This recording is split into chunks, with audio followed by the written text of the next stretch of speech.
శ్రీ గురుభ్యో నమః. శ్రీమాత ఆస్ట్రాలజీకి స్వాగతం. ఈరోజు మనం భారతదేశ ఆకర్షణీయమైన నటుడు, బాలీవుడ్ సినీ ప్రముఖులు శ్రీ షారుఖ్ ఖాన్ గారి జన్మజాతకాన్ని మనం ఈరోజు విశ్లేషణ చేయబోతున్నాం. వారు చిన్ననాటితనం నుండే కళ మీద మక్కువతోటి అప్పుడు ఇండస్ట్రీలో ఉండే గొప్ప నటుల్లో దిలీప్ కుమార్, అమితాబ్ బచ్చన్ వంటి వారిని ఇన్స్పిరేషన్గా తీసుకొని వారు ఇండస్ట్రీలో వచ్చినటువంటి అవకాశాలను స్వీకరించి ఒక్కొక్క మైలురాళ్ళను దాటుకుంటూ అపజయాలు లెక్క చేయకుండా బాలీవుడ్ బాద్షాగా ఎదిగిన తీరు మనకు కనబడుతున్నాయి. తన నటనతో అశేషమైన జనసంపత్తిని ఆకట్టుకున్న గొప్ప నటుడు షారుఖ్ ఖాన్ గారు. వారికి ఎన్నో జాతీయ అవార్డ్స్, ఫిలిం అవార్డ్స్ వారు సొంతం చేసుకున్నారు. ముందుగా మనం చూసినట్లయితే వారి యొక్క జన్మ జాతకం చూసుకున్నట్లయితే శ్రవణ నక్షత్రము 4వ పాదం.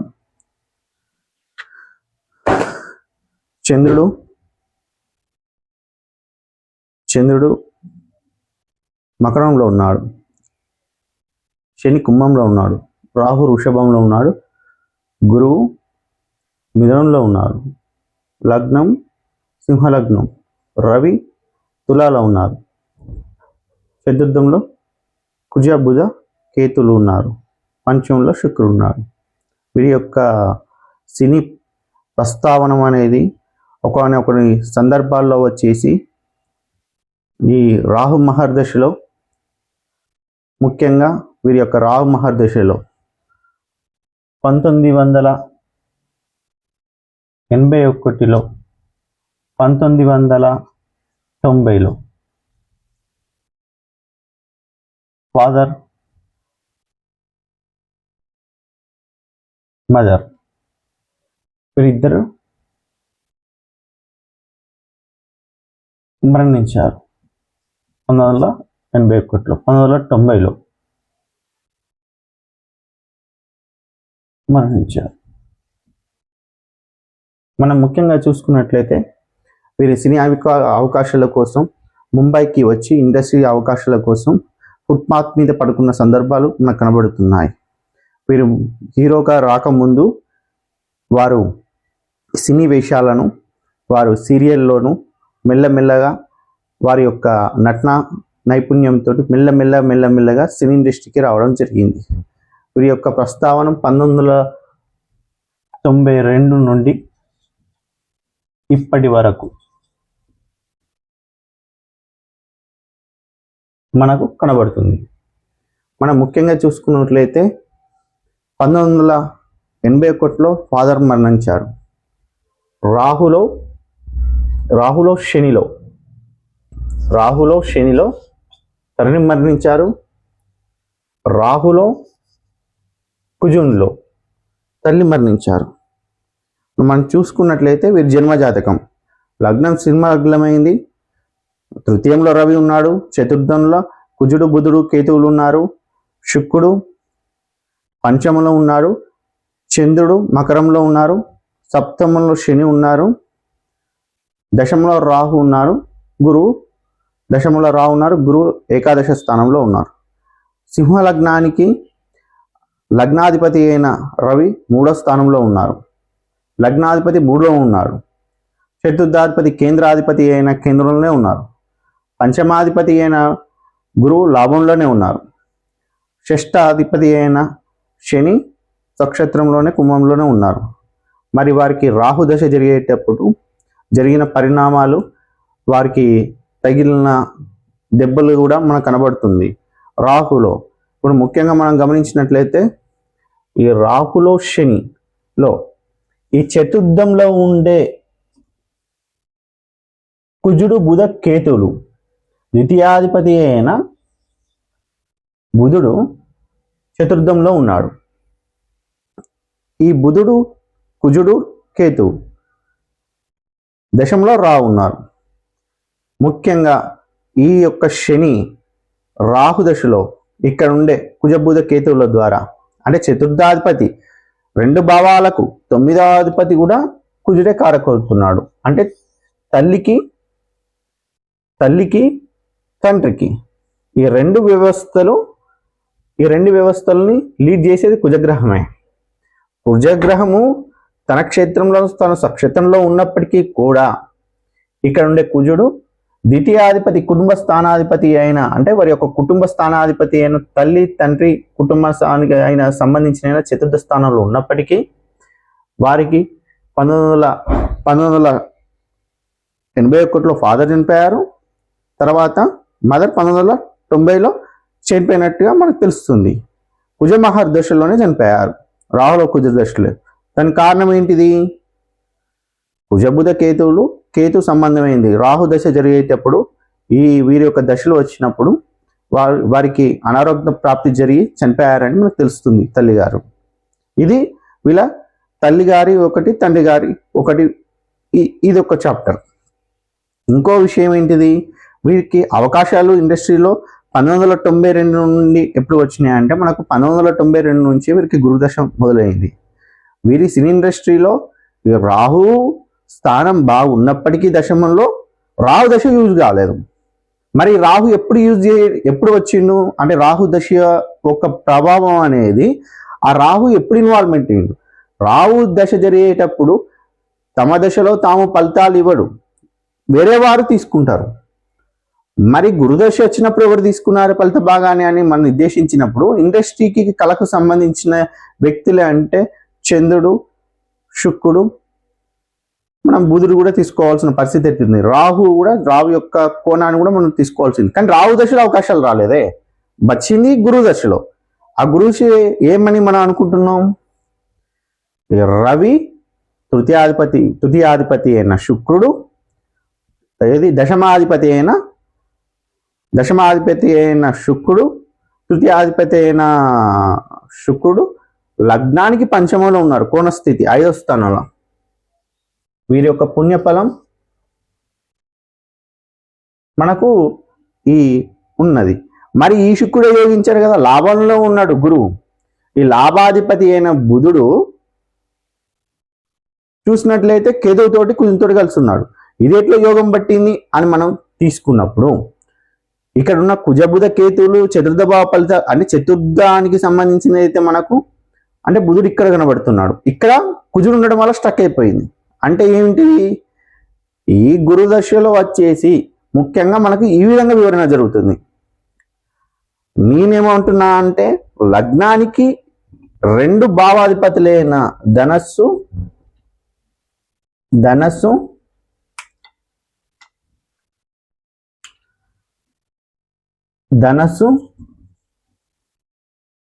మీనాధిపతి అయిన గురువు లాభంలో ఉన్నారు, అధిపతి చతుర్థంలో ఉన్నారు. ముఖ్యంగా దశలు వస్తాయి, అంతర్దశలు వస్తుంటా అంటే పోతుంటా అంటే ముఖ్యంగా నవాంశలో కూడా గురువు మీనంలో ఉన్నాడు.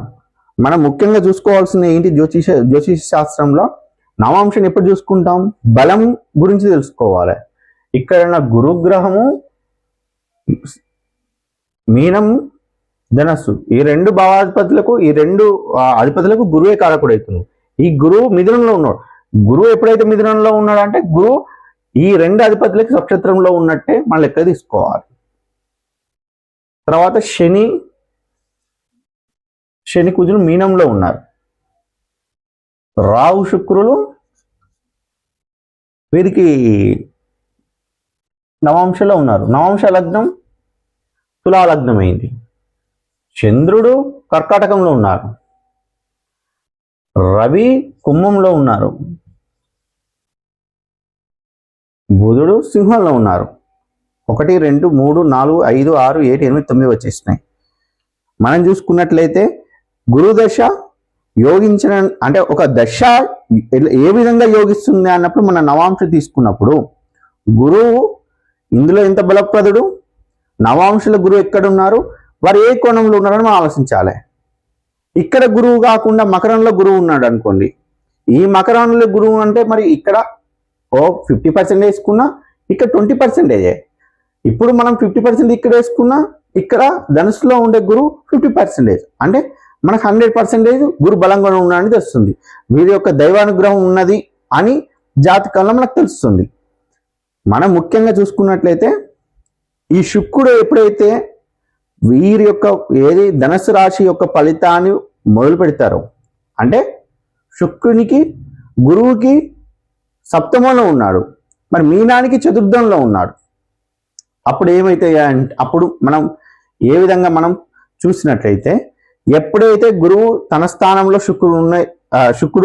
శుక్రాచార్యుల వారు ఉన్నారో తన ఫలితానంతా ఇక్కడ ఉండే శుక్రుడు తన పూర్తి యొక్క సగం అంటే ఒక 8 సంవత్సరాల ఫలితాన్ని ఈ యొక్క గ్రహం క్రియేట్ చేస్తున్నది. అంటే యూజ్ చేసుకుని శుక్రుడు యోగంగా ఉత్పన్నమైన గ్రహంగా మనం చెప్పబడుతుంది. అవకాశాలను రావడం వల్ల సినీ ఫీల్డ్లో ఉండే తనకున్న నటనను తీసుకురావాల్సిన అవకాశాలను తీసుకురావాల్సిన పరిస్థితిని శుక్రుడు కారకుడు చేశాడు. అంటే ఈ శుక్రుని వల్ల వీరి జాతకాల్లో యోగం మొదలైందని మనకు అర్థమవుతుంది.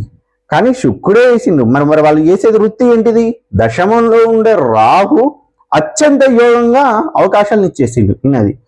ఇతను తీసుకున్న ఫ్రేమ్స్ కానీ ఈయన తీసుకున్న అద్భుతమైన నటన కానీ ఆ సినిమాలను మళ్ళీ మనం చూపించేలా చేసింది ఇక్కడ ఉన్న రాహు గ్రహం. శుక్రుడు పంచమలో ఉన్నాడు, శుక్రునికి 6వ ఇంట రాహు ఉన్నాడు, కుజుడు బుధు కేతులు ఉన్నారు. అంటే ఇది అత్యంత అద్భుతంగా వీరికి స్థానానికి వచ్చింది. అప్పుడు ఏమవుతుంది? ఈ శుక్రునికి ద్వితీయంలో చంద్రుడు అవుతాడు, 3వ ఇంట శని అవుతాడు, 6వ ఇంట రాహు, సప్తమంలో గురు పూర్ణమైన దృష్టితో చూస్తున్నాడు లాభంలో ఆ విధంగా కనబడుతుంది. అన్నప్పుడు మనము తర్వాత మళ్ళా అర్ధభావ ఫలితాన్ని ఇచ్చేటప్పుడు చతుర్థభావ ఫలితాలు అప్పుడు కుజుడు బుధుడు కేతు రూలింగ్ చేస్తారు. అంటే వీరి యొక్క జాతకంలో రాహు కేతువులు గురు దశ వల్ల రాహు కేతువుల యొక్క పరిణితే మారిపోయింది. కానీ రాహు దశలో మారలేదే. ఇప్పుడు తమ దశలకు తాము ఫలితాలు ఇవ్వరు, వేరే వాళ్ళు ఇస్తారు. ఇప్పుడు మనం పుస్తకాల్లో చూసుకున్నట్టు చంద్రగురులు కర్కాటకంలో చేస్తే గజకేసరి యోగం అని మనం అంటున్నాం. కేంద్రంలో చంద్రుడు ఉన్నా కూడా గజకేసరి యోగాలు పడుతున్నాయని మనం అనుకుంటుంటాము. కొన్ని యోగాలు ఉంటాయి, బ్రహ్మ యోగం అని ఇదని మనకు అన్నీ ఉంటాయి. కానీ అది పుస్తకంలో గొప్ప రాజు అవుతాడు, గొప్ప నిర్మాణకర్త అవుతాడు, మంచి సంపన్నుడు అవుతాడు అని మనకు వివరిస్తున్నారు. కానీ మన నిజ జీవితంలోకి వచ్చేసరికి మనకు ఏ విధంగా కూడా మనకు కనబడట్లేదు. కాబట్టి ఇది ఒక జ్యోతిష్య శాస్త్రం. ఈ పట్టిక అనేది ఒక మాయా ప్రపంచం, అంటే మాయా డబ్బా అన్నట్టు. ఇది ఇప్పుడు చూస్తే మీరు శని 3వ ఇంటే ఉన్నట్టు కనబడుతుంది, కానీ దాన్ని రహస్యంగా చూసినప్పుడు ఎక్కడ ఉన్నాడా అనే విషయం మనం తెలుసుకోవాలి. వీరి యొక్క దశల్లో గురుదశ యోగించిందని, రాహువు వల్ల మంచి అవకాశాలు శుక్రుని వల్ల వచ్చినాయని మనకు కనబడుతుంది. శని దశలో సంపూర్ణమైన యోగం కనబడుతుంది. శని గురువులు అంటే ఇప్పుడు మళ్ళీ ఈ అంతర్దశలో మళ్ళీ ఇప్పుడు శుక్రుడు కూడా మంచి అవకాశాలు, అంటే ఇప్పటికీ వాళ్ళు బాద్షాగా అంటే బాలీవుడ్ బాద్షాగా వాళ్ళకి వచ్చేసి వాళ్ళు తీసిన సినిమాలు ఇప్పటి వరకు ఎన్నో బ్లాక్ బస్టర్స్ అయినాయి, ఎన్నో సూపర్ హిట్స్ అయ్యి ప్రజల్లోకి వెళ్ళి ఎంతో ఆదరణ పొంది వీళ్ళు ఒక భారతదేశ ఆకర్షణీయమైన నటునుగా చేర్చి చూపెట్టిన జాతకం అంటే ఈ శ్రవణ నక్షత్రం 4వ పాదం. దీనికి అధిపతి అయిన శని అవకాశాలకు శుక్రుడైతే రాహు కేతువులు ఇక్కడ ఉండే వాటికి అవకాశాలు అయితే శని ప్రత్యేకంగా 3వ స్థానం మంచి యోగప్రదంగా వారికి కీర్తిని ప్రతిష్టను మంచి అవార్డ్స్ను బిరుదులను తీసుకొచ్చి పెట్టేది. ముఖ్యంగా జ్యోతిష శాస్త్రంలో మనం తెలుసుకునే అంశాలు ఏంటి అంటే ఇప్పుడు ముఖ్యంగా మనం కోణాలను చూస్తున్నాం, కేంద్రాలను చూస్తున్నాం. తర్వాత మనము కేంద్ర స్థానాలు కోణ స్థానాలు ముఖ్యంగా 1, 5, 9 అని, కేంద్ర స్థానాలను 1, 7, 10, 11 స్థానాలను మనం చూసుకుంటున్నాం. 2, 6, 8, 12 స్థానాలను మనం వ్యతిరేక దిశలో మనం ఆలోచిస్తున్నాం. కానీ ఇక్కడ 2లో ఉండడా, 3లో ఉండడా, 4లో ఉండడా అని సంబంధం లేకుండా ఒక దశ ఫలితాన్ని ఒకరు స్వీకరిస్తున్నారని మనము రహస్యంగా ఈ యొక్క పాయింట్స్ను మనము క్యాచప్ చేసుకుంటూ మనం జాతక చక్రాన్ని చూడాల్సిన పరిస్థితి ఏర్పడుతుంది. నవాంశంలో బలం, గ్రహాల యొక్క బలాన్ని కూడా మనం చూడాల్సిన పరిస్థితి ఏర్పడుతుంది. కాబట్టి వీరి యొక్క జాతకం చాలా యోగవంతమైంది. ఇప్పుడు రాబోతున్న దశ, ఇప్పుడు ముఖ్యంగా చూసుకున్నట్లయితే ఈ బుధ దశలో ఇప్పుడు రాబోతున్న బుధ దశ కన్యా రాశి ఫలితం మొదలైనప్పుడు వీరు జరిగే ఫలితం ఏంటి అంటే మూడో స్థానంలో ఉండే శని అత్యంత యోగప్రదుడై రాజయోగం అంటే యోగవంతమైన కాలాన్ని ఇవ్వబోతున్నాడు. కానీ ఇక్కడ బుధుడు కేతువు కుజుడు ఉండడం వల్ల కాదు, ఇక్కడ కేతువు వారికి ఇబ్బంది పెడుతున్నా అని కాదు, కాకపోతే ఈ శని ఇక్కడ బుధుడి యొక్క ఫలితాన్ని సంపూర్ణంగా తీసుకున్నారని తెలియజేస్తుంది. నేను ఎవరు తీసుకున్నారన్న కూడా నేను విషయాన్ని చెప్తున్నాను. కొందరికి మనం వీరి జాతకం మనం చూసినట్లయితే ఇప్పుడు వారి జాతకం చూసాం, కానీ మనము ఇంతకుముందు చక్రంలో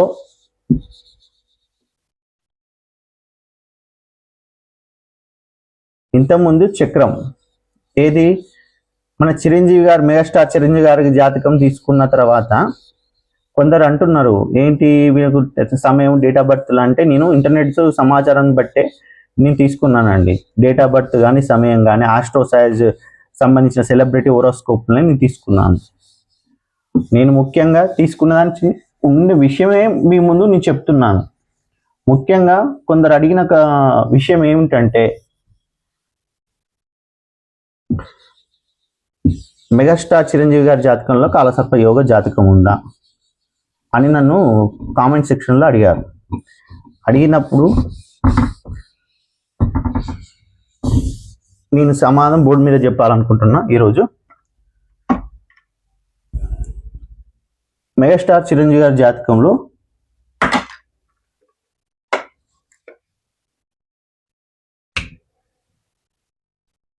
కేతు రాహు లగ్నంలో శని,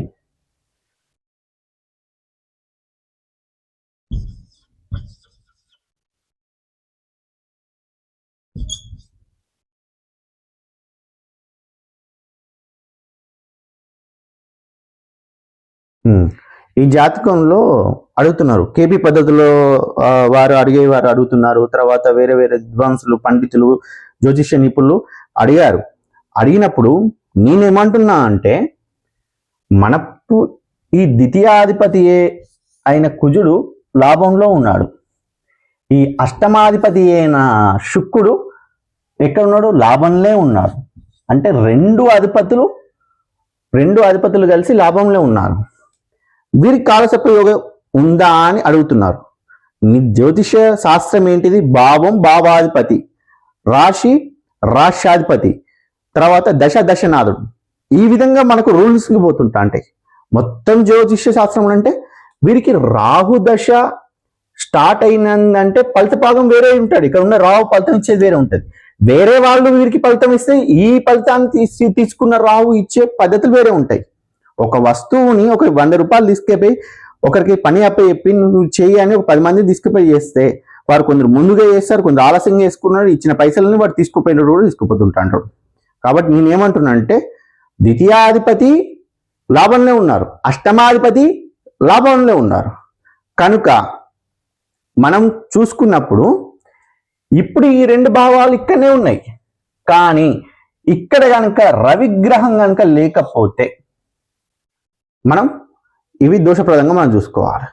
మరి రవి అనేది తన లాభస్థానంలో లాభంలో ఉన్నప్పుడు ఇక్కడ కుజుడు ఉంటే ఏంటి, బుధుడు ఉంటే శుక్రుడు ఏంటి, ఇలా కేతు ఉంటే ఏంటి, అందులో కాదు. భావాధిపతి భావంలో లాభంలో ఉన్నారు కాబట్టి ఈ యోగం అనేది కనబడదు మనకు. ఇంకొకటి విషయం ఏంటిదంటే ఇక్కడ కేతు అష్టంలో ఉన్నాడు. దోషప్రదుడు అంటే ఇక్కడ ఉండే 8వ అధిపతి లాభంలో ఉన్నారు కదా. లాభాధిపతి లాభంలో ఉన్నప్పుడు ఎలాంటి దోషప్రదం అవుతుంది? వీరికి ఎప్పుడు రావుకేతులు యాక్టివేట్ అవుతారంటే వీరు అష్టమ భావ ఫలితం ఇచ్చే కాదు. ఇల్లు గ్రహం ఉంటుంది. ఇలా ఒక గ్రహం ఏ అష్టమ భావానికి వీళ్ళు స్వీకరించినప్పుడు, ఎప్పుడైతే కేతువు అయితే స్వీకరిస్తాడో, ఈ భావాన్ని స్వీకరిస్తాడో అంటే ఈ భావాధిపతి దశ వచ్చినప్పుడు కానీ, అంటే 2 భావాలు వచ్చినప్పుడు తన ఏంటి శుక్రుడు 2 భావాధిపతులకు వేస్తుంది. ఇక్కడ శని లగ్నంలో ఉన్నాడు, ఇక్కడ కేతు ఉన్నాడు. మరి ఎప్పుడు తీసుకుంటారు? ఏ గ్రహం అయితే ఏది సమానమైన వ్యక్తిత్వంతో ఈ గ్రహానికి ఏదైతే అప్పచెప్తుందో అప్పుడు ఇది దీని యొక్క ఫలిత భాగాన్ని ఇది ఇస్తుంది. కాబట్టి ముందే రావుకేతులు ఉన్నారు, సర్పదోషాలు ఇవన్నీ బంధించబడ్డాయని మనకి ఎలాంటి చెప్పడానికి వీలు లేదు. కనుక వీరి జాతకంలో ద్వితీయాధిపతి లాభంలో ఉన్నప్పుడు ఈయన రాహు గురుదశ యొక్క ఫలిత భాగాన్ని పూర్తి స్థాయిలో తీసుకున్నారు. ఈ గురువుకి పంచమ దృష్టితోటి కూడా గురువు సంపూర్ణంగా రాహుని చూస్తున్నాడు. అలాంటప్పుడు చంద్రునికి 3వ ఇంట రాహు, అలాంటప్పుడు రాహు యోగ కారకుడు కాదని మనం చెప్పలేము. అదే యోగ కారకుడు అని చెప్పబడుతుంది. అంటే నేను అనేది ఏంటంటే రాహు మంచి మీరు జాతకానికి యోగం ఉందని నేను చెప్తున్నా. కాబట్టి మీరు కొంచెం విశ్లేషకులు గమనించాలి. కాబట్టి నేను ఇంటర్నెట్లో ఉండే సమాచారం మేరకు సమయం మేరకే నేను చార్ట్స్ను మేము కూడా ఎక్స్పోజ్ చేస్తున్నా. నాకుండే విద్వత విశ్లేషణ దాన్ని బట్టే నేను ముందుకు చేస్తున్నా. కానీ పుస్తక పటంలోని వచ్చే కోణ స్థానంలో వీరుంటే 5వ స్థానంలో వీరుంటే 9వ స్థానాన్ని నేను వివరించట్లేదు. వీరు దశాధిపతి భావాధిపతి ఏ రాశిలో ఉన్నారు, ఏం ఫలితం జరుగుతుంది, ఏ కలయికతోటి మనం తున్నదో చెక్ చేసుకోవాలి. ఇక్కడ రవి లేడు, రవి కనుక ఇక్కడ కేతుతోడు ఉన్నాడు, అప్పుడు సర్పదోషం అవుతుంది. చంద్రుడు కనుక ఇక్కడ ఉన్నాడు, అది సర్పదోషం అవుతుంది. కాబట్టి ఈ రవిచంద్రులు అనేటోళ్ళు 2 కళ్ళు అంటారు. ఈ రావు కేతులు కూడా అంతే. వీరు రవి యొక్క చంద్రుని యొక్క నీడలు వీరు.